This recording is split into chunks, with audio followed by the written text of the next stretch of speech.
Socialize. This is Jake, and today we're going to be checking out the FujiFilm FinePix S8500. In this video, I'm going to be giving you my reviews and final impression on this amazing bridge camera. Now, if you guys aren't familiar with a bridge camera is basically a hybrid between a regular point and shoot and a DSLR. The downside of this camera is that it does not have an interchangeable lens, but the pro is that you guys have a dedicated 46x optical zoom, which basically equates to a telephoto lens that's built in right inside, so you guys do not need to change out of a lens if you guys do have a DSLR. So before we go ahead and check out the settings, and I do have a slideshow at the end of this video on how you guys can actually produce fantastic images with this camera at the very end, so be sure to stay tuned for that. But before we do all of that, we should go ahead and check out the actual camera itself.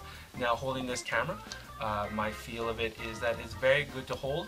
It has a perfect grip, grips all of my fingers, and as you guys can see, my hands are fairly large, and it is actually able to wrap around this camera very easily, access all of the buttons that I need to use. But on these sides here, we do have a dedicated zoom button, so you guys can zoom up in and out using this button, or you guys can use this button right up here to toggle your zoom. We have a shutter button right in the middle of that, very convenient, and you do have two options over here. You have a continuous shot, which takes your 60 megapixel cameras, or which takes your 60 megapixel camera to shoot at 10 frames per second, which is fantastic. And you guys have a button over here that's dedicated to changing quick shortcuts that you guys can actually apply yourself inside the main menu. Now, going back up top, you do have a flash. This does not come with a hot shoe mount, so if you guys are looking for a camera that has a hot shoe mount, this is not the camera for you. Camera is basically for the beginners that are looking to get into photography or wanting to find a alternative to what they have right now. You have the flash button right up here, and you guys have a very nice flash going on right up there.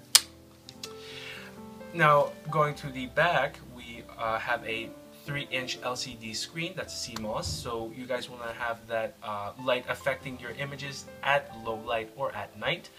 Up here, you do have a dedicated optical viewfinder, which is fantastic. On the side here, you do have a sharpness button that you guys can use and change. You have a dedicated button to change the layouts or change the screens depending on your style. Over here we have a dedicated movie button, a playback button, a click wheel, and you have menu buttons and a back display button down below, as you guys can see there. Looks a bit better. There you go. Looks great. Over here you do have HDMI's out. You have a mini and a regular HDMI out, which is fantastic. Now, going to the batteries and the SD cards, we can go ahead and flip this around, have a look at the bottom. As you guys can see, this will take 4 AA batteries. That is the major upset, or the major downside, is that this camera does not take lithium-ion batteries. But basically what I have in here is a rechargeable AA batteries. I highly suggest getting this if you guys are going to be shooting with this.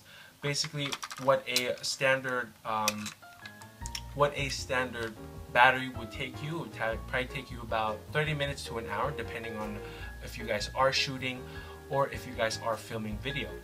Now, going to the SD cards, this will take a standard SD card, as you guys can see here. I highly suggest getting a Class 10 SD card if you guys are going to be purchasing a camera such as this, just because the file sizes do get a bit large. It ranges between 6 megabytes to 10 megabytes a picture. Now, going back to the image quality, you guys will be getting it in JPEG, not in RAW. So if you guys are looking for a camera that shoots in RAW, this camera is not for you.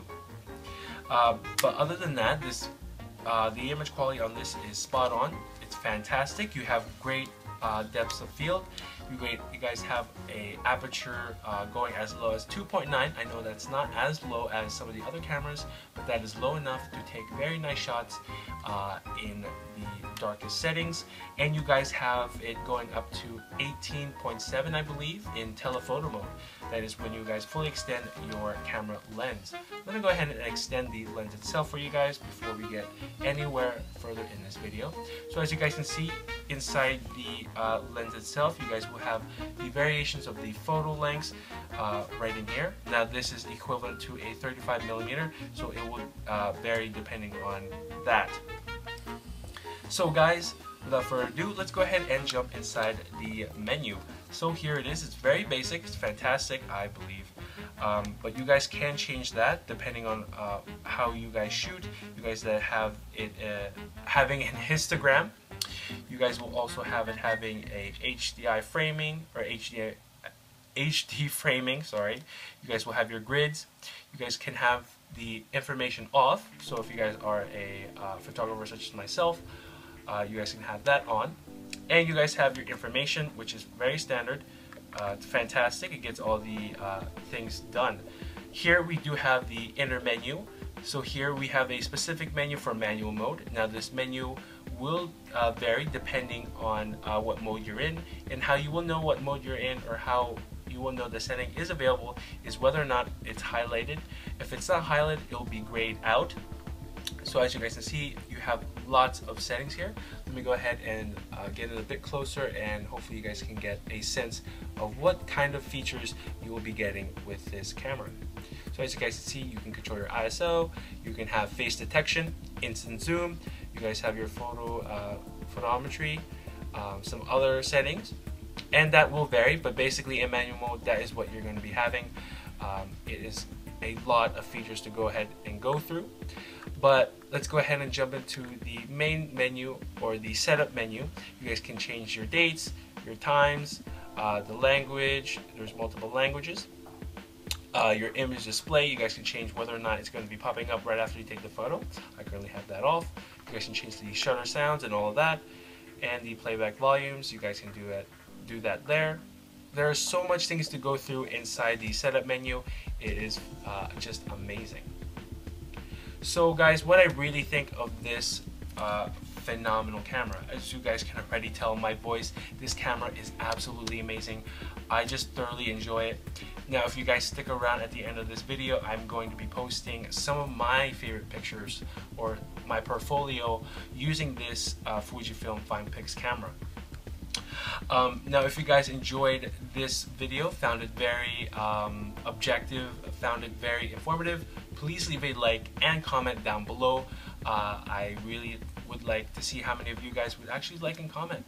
I would like to get a comment going around. The quick question: what kind of camera are you guys shooting right now as of this moment, and whether or not you're on Instagram? If you guys are on Instagram, leave your Instagram name down below and I can go ahead and check out your pictures. And yeah, so guys, that is it for me.